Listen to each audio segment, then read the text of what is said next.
Hello students, चलिए start करते हैं chapter 3 class 12 introduction to matrices. Exercise 3.1 का कंप्लीट इंट्रोडक्शन इस वीडियो में करेंगे। सेपरेट हम इंट्रोडक्शन करते चलेंगे, कोई 2 एक्सरसाइज का, कोई सिंगल एक्सरसाइज का, जिससे हमें आसानी से समझ में आ सके। तो सबसे पहले अगर मैं यहाँ पे बात करूँ मैट्रिक्स की, कि मैट्रिक्स का मतलब क्या होता है, एग्जैक्ट मीनिंग क्या होता है, किसको हम मैट्रिक्स कहते हैं। जो भी हमें डेटा होता है ना, हमें कोई भी डेटा दे दिया, कोई भी रिकॉर्ड है हमारे पास, उसको अगर हम रेक्टेंगुलर अरेंजमेंट करते हैं उसकी रोज और कॉलम की फॉर्म में, तो हम उस डेटा को मैट्रिक्स बोल देते हैं। डेफिनेशन की अगर मैं बात करूं तो क्या होगा, rectangular arrangement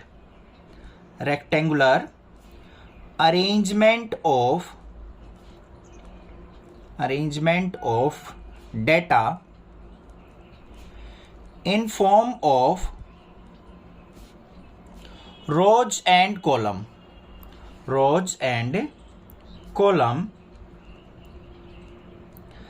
is called matrix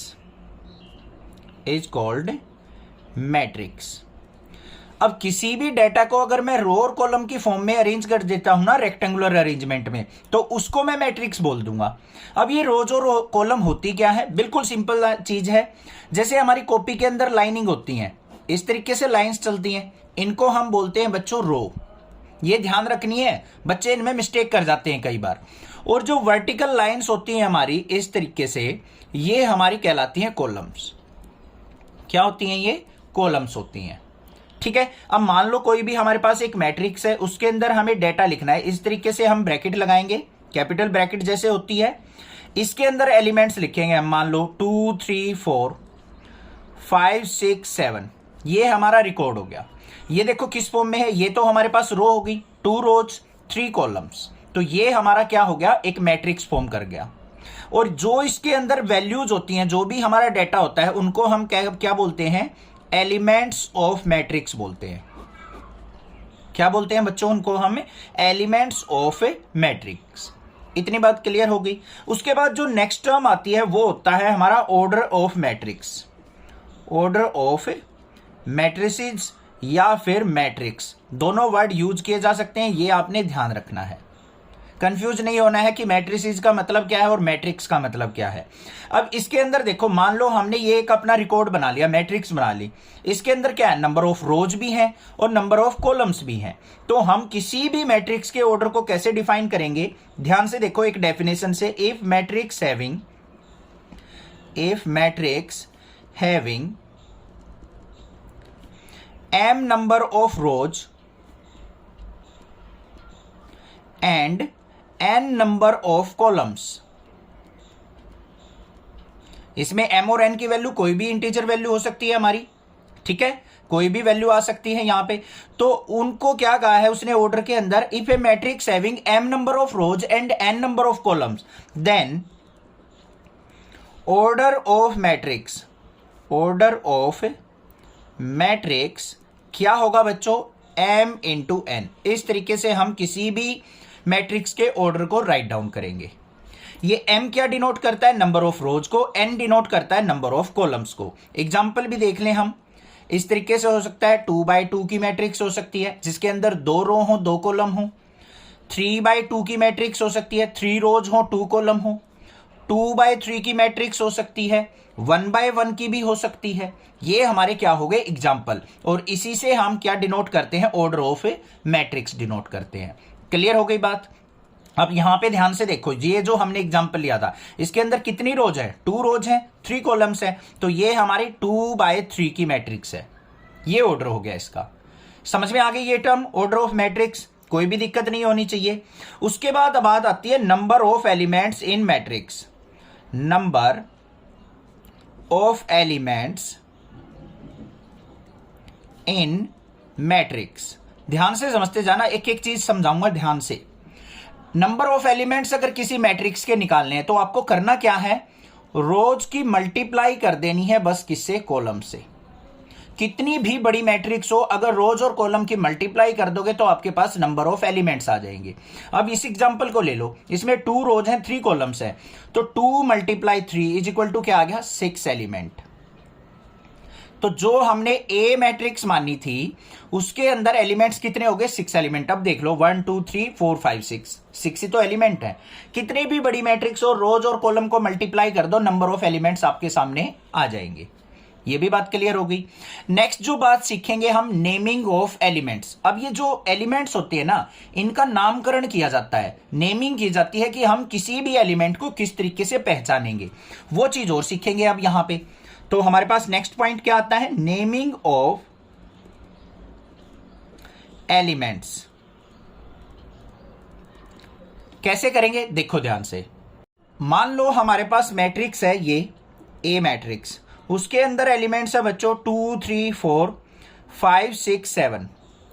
तो अब हमें कैसे पता लगेगा कि कौन सा एलिमेंट किस पोजीशन पे है? उसके लिए हमने क्या यूज करना है? एक AIJ। ये एक तरीका होता है हमारा किसी भी एलिमेंट को पहचानने के लिए। ये ए क्या रिप्रेजेंट करता है? एलिमेंट को। IJ डिनोट करता है उसकी पोजीशन को। इसके अंदर क्या होता है? I जो रिप्रेजेंट करता है बच्चों रो को रिप्रेजेंट करता है, और J जो रिप्रेजेंट करेगा वो कॉलम को रिप्रेजेंट करेगा, कि हमारा ये एलिमेंट ए एलिमेंट कौन सी रो और कौन सी कॉलम में प्रेजेंट है। ठीक है, अब इसकी अगर मैं नेमिंग करूं तो क्या होगी? ये फर्स्ट एलिमेंट है हमारा, पहली रो में है और पहली ही कॉलम में है, फर्स्ट रो और फर्स्ट कॉलम में है, तो इसकी पोजीशन हो जाएगी A11। मतलब फर्स्ट रो और फर्स्ट कॉलम का एलिमेंट A11 है। ये हमारा कौन सी रो में है? फर्स्ट रो में है, सेकंड कॉलम में है, तो इसको क्या लिखूंगा मैं? A12 लिखूंगा। ये थर्ड कॉलम में है तो A13 लिखा जाएगा। फिर इसके ऊपर आ जाओ, अब ये कौन सी रो स्टार्ट होगी? हमारी सेकंड रो, तो यहां पे क्या आ जाएगा? A2, और कॉलम कौन सी है? फर्स्ट, तो A21। फिर हमारा A22, फिर हमारा A23। इस तरीके से हम किसी भी एलिमेंट की नेमिंग कर सकते हैं। अब मान लो आपके पास इस तरीके से हमें मैट्रिक्स दे दे और पूछ ले कि A22 एलिमेंट कौन सा है। A22 का मतलब क्या है? सेकंड रो और सेकंड कॉलम में, सेकंड रो ये है, सेकंड कॉलम ये है, तो ये एलिमेंट हो गया हमारा A22। इस तरीके से हम आइडेंटिफाई कर लेंगे। क्लियर हो गई बात? नेमिंग ऑफ एलिमेंट समझ में आ गई, किस तरीके से हम एलिमेंट को किस तरीके से नेम देके रखते हैं अपनी मैट्रिक्स के अंदर। ठीक है, अब यहां पे अगर मान लो मैं आपसे पूछ लूं इस मैट्रिक्स के अंदर A23 एलिमेंट कौन सा है? A23 second row third column, second row ये हो गई, थर्ड कॉलम ये हो गई, तो इस रो में और इस रो में ये एलिमेंट आ गया मेरे पास, क्या हो गया? 7। समझ में आ गई बात? क्लियर है? कोई दिक्कत नहीं होनी चाहिए। उसके बाद सीखेंगे हम टाइप्स ऑफ मैट्रिक्स। हमारे पास कौन कौन सी टाइप की मैट्रिक्स होती हैं, बहुत इंपॉर्टेंट है, ध्यान से समझनी है, पूरी के पूरे चैप्टर में यूज होंगी। सबसे फर्स्ट जो मैट्रिक्स आती है वो आती है हमारी कॉलम मैट्रिक्स। कॉलम मैट्रिक्स कौन सी होगी? ए मैट्रिक्स हैविंग 1 कॉलम। जिस मैट्रिक्स के अंदर ओनली 1 कॉलम होगी, छोटी छोटी डेफिनेशन भी लिख लेंगे ताकि क्लियर रहे। Matrix having only 1 column, having only 1 column is called column matrix. Example लेंगे यहां पे A इज इक्वल टू, मान लो हमारे पास ये एलिमेंट्स दे रखे 2 3 4। ये एक मैट्रिक्स है हमारे पास जिसके अंदर ओनली 1 कॉलम है। रो से हमें कोई मतलब नहीं है, कितनी भी रो हो, ओनली एक कॉलम एक होनी चाहिए, उस मैट्रिक्स को हम कॉलम मैट्रिक्स बोलेंगे। अब मैं अगर बच्चों इसमें पूछ लूं कि ऑर्डर क्या है इस मैट्रिक्स का, ऑर्डर कैसे लिखा जाता है? रो बाय कॉलम, तो 3 रोज है और 1 कॉलम है तो 3 बाय 1। हमेशा कॉलम मैट्रिक्स में जो कॉलम की वैल्यू होगी वो 1 होगी, तभी हम उसको कॉलम मैट्रिक्स बोलेंगे। क्लियर हो गई बात? सेकंड जो आती है वो आती है हमारी रो मैट्रिक्स। अब नाम से ही समझ में आ गया होगा, ये डेफिनेशन तो आप इजीली बता दोगे। Matrix having only 1 row, a matrix having only 1 row, only 1 row is called row matrix. अब इसका एग्जांपल कहूं मैं तो A इज इक्वल टू, इन एलिमेंट्स को हॉरिजॉन्टली लिख दो, 2 3 4, ये बन गई। यहां पे ओनली 1 रो है, कॉलम हमारी 3 है, कॉलम से हमें कोई मतलब नहीं है, तो ये हमारी रो मैट्रिक्स कहलाएगा। इसका ऑर्डर लिखेंगे तो 1 into 3 लिखा जाएगा, row by column, single row 3 column. Clear हो गई? थर्ड पे चलते हैं। इसके बाद आती है बच्चों स्क्वायर मैट्रिक्स। स्क्वायर मैट्रिक्स, किसी भी मैट्रिक्स को हम स्क्वायर मैट्रिक्स कब कहेंगे? नंबर ऑफ रोज अगर हमारी नंबर ऑफ कॉलम्स के इक्वल हो, number of rows equal to number of column हो किसी मैट्रिक्स में, तो उस मैट्रिक्स को हम स्क्वायर मैट्रिक्स कह देंगे। कैसे? एग्जाम्पल के तौर पे number of rows equal to number of column, मतलब मान लो कोई भी मैट्रिक्स है उसमें 2 रोज है और 2 ही कॉलम है। कैसे बनेगी? देखो ये है, मान लो ए मैट्रिक्स, इसमें 2 3 4 5, तो 2 तो रोज हो गई, 2 कॉलम होगी, तो ये 2/2 की क्या हो गई हमारी? एक स्क्वायर मैट्रिक्स। 3/3 की भी हो सकती है, 4/4 की भी हो सकती है, 1/1 की भी हो सकती है। तो ये सारी मैट्रिक्स क्या कहलाएंगी? जब नंबर ऑफ रोज और कॉलम इक्वल हो तो उस मैट्रिक्स को हम स्क्वायर मैट्रिक्स कहेंगे। क्लियर? फोर्थ पॉइंट पे चलते हैं। उसके बाद आता है बच्चों हमारा डायगोनल मैट्रिक्स। डायगोनल मैट्रिक्स, इसको ध्यान से समझना क्योंकि इससे रिलेटेड अदर मैट्रिक्स भी हैं। डायगोनल मैट्रिक्स वो होती है अगर नॉन डायगोनल एलिमेंट्स हमारे क्या हो मैट्रिक्स के अंदर? 0 हो। तो पहले एक बार डेफिनेशन लिख लेंगे हम, नॉन डायगोनल एलिमेंट्स आर 0। अगर नॉन डायगोनल एलिमेंट हमारे 0 हों तो उसको हम डायगोनल मैट्रिक्स कहेंगे। कैसे? एग्जांपल देखो, मान लो हमारे पास एक ये मैट्रिक्स है, इसके अंदर डायगोनल क्या होता है? टॉप टू बॉटम डायगोनल होता है। इसमें कहीं आप इस तरफ से ले लो, हमेशा क्या होगा? Top to bottom. यहां पे एलिमेंट क्या होगा? 1, ये मान लो 2 है, ये 3 है, और अदर एलिमेंट्स क्या होंगे हमारे इसके अंदर? 0 होंगे। बस डायगोनल जो बनेगा उसके एलिमेंट 0 नहीं होने चाहिए, बाकी सारे एलिमेंट 0 होनी चाहिए, उस मैट्रिक्स को हम डायगोनल मैट्रिक्स कहेंगे।